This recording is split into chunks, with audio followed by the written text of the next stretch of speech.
Bonjour à toutes et à tous, bienvenue sur TV07, la seule, l'unique, la vraie télévision 100% ardéchoise. Nous sommes aujourd'hui au Pouzin pour une bonne action, on va dire. On se retrouve aujourd'hui pour la mise en cravate de roses qui vont destiner à la vente ce week-end sur les routes ardéchoises. Près de 250 motards vont se réunir et vont vendre ces roses, vont proposer ces roses à un prix d'environ 2 euros. En tout cas, on va les suivre aujourd'hui. Ils sont des dizaines dans un gymnase aujourd'hui à Lille-Moins au Pouzin, et on va suivre ce reportage évidemment sur TV07. On se retrouve de suite.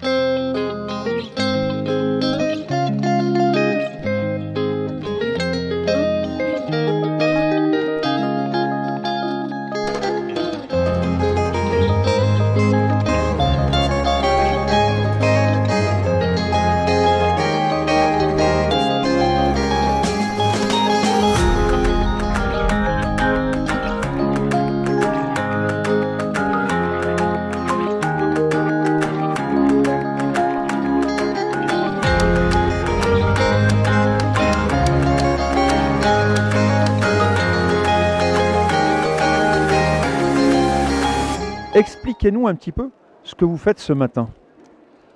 Fermer les roses en cravate de façon à ce qu'elles soient vendues et colportées sur tout le département samedi par les motards Ardèche. Vous êtes motard de vous-même? Non, pas du tout. Un petit peu, ma collègue. On conduit la voiture qui transporte les roses, on escorte les motards. Parce qu'il faut que quelqu'un porte les roses. Comment ça se passe cette mise en cravate, comme on dit, ce matin au Pouzin? Eh bien écoutez, comme vous pouvez le voir, ça se passe bien. Il y a quand même pas mal de bénévoles qui sont venus, qui ont répondu à l'appel. Donc le principe, c'est de mettre les roses dans ce qu'on appelle une cravate, c'est-à-dire un plastique avec le logo Une rose, un espoir. Ensuite, elles sont mises dans des seaux et puis réparties par circuit, 11 circuits qui sont sur l'Ardèche. Donc 250 motards environ, c'est ça? Il y a 258 motards qui sont inscrits. Rappelons un petit peu quel est l'objectif évidemment de cette association. Tous les dons qui sont recueillis pour Une rose, un espoir sont reversés intégralement à la Ligue contre le cancer, comité départemental 07. Bonjour Cassie, tu as quel âge? J'ai 11 ans. 11 ans, alors n'oublions pas que c'est les vacances cette semaine. Et toi, tu as décidé de consacrer ton temps à aider maman, à aider toutes ces personnes pour mettre les roses sous plastique. Pourquoi tu es présente aujourd'hui ici? Parce que en fait, je suis fière de venir aider cette cause parce que mon papy, il est atteint d'un cancer. Donc ça te touche personnellement? Oui. Bon. Alors, tu sais à quoi va servir la vente de ces roses? Oui, à une ligue contre le cancer. Cette journée de préparation, ça représente quoi pour toi? Alors nous, au niveau de l'OMS, en fait, on s'occupe des associations du Pouzin.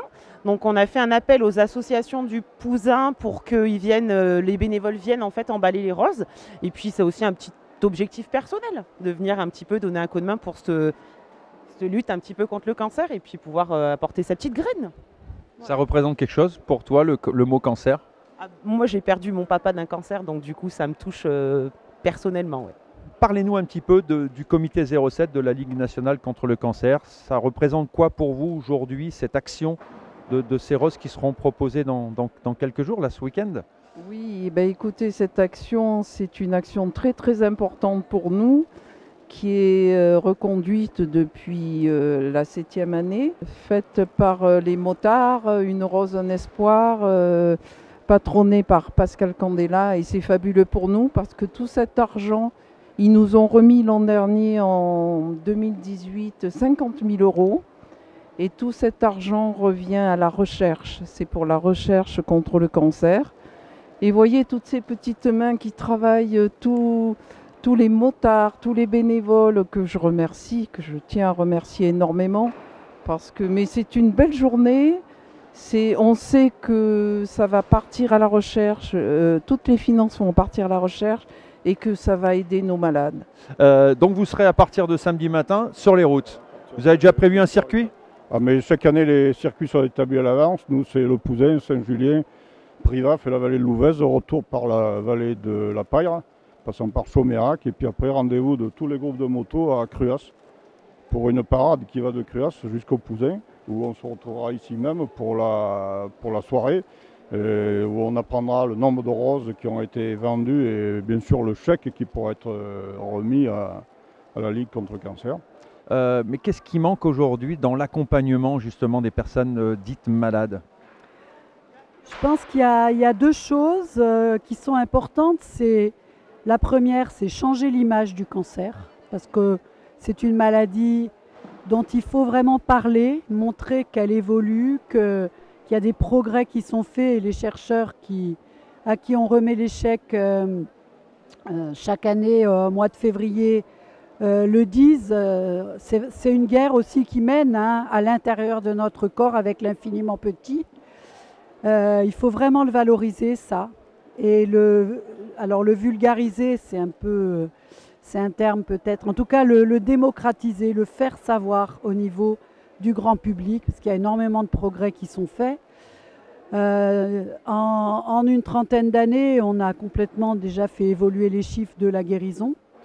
Ensuite, c'est convaincre le grand public que les dépistages, la surveillance, le prendre soin de soi, c'est important. Parce que c'est vrai qu'on a toujours l'impression que ça ne peut arriver qu'aux autres, que c'est une maladie qui arrive un peu comme une fatalité, et alors qu'on a vraiment les moyens maintenant d'être acteur de sa santé, même si ça ne protégera jamais à 100%. Alors souvent, on voit quand même la majeure partie des bénévoles aujourd'hui ont un certain âge ou un âge un peu avancé. Tu es toute jeune, qu'est-ce que tu fais là?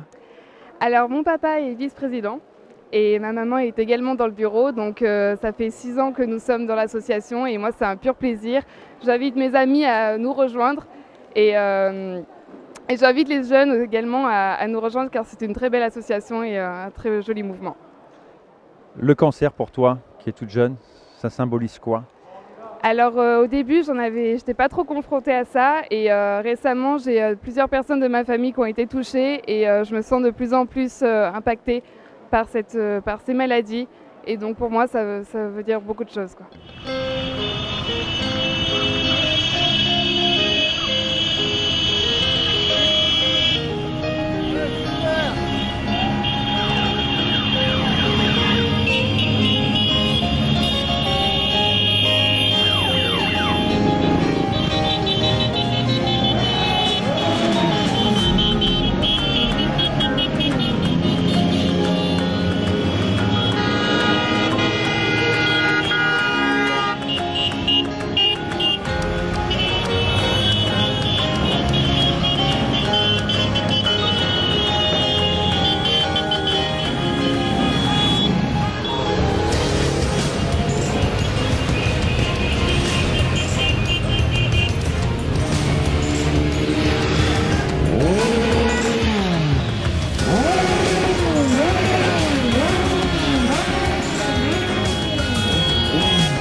Bon, maintenant, je suppose que tout le monde est hâte de connaître le montant du chèque. Je veux pas le voir. Annie, viens là. Annie, je veux pas le voir. Montre-le là-bas, je veux pas le voir.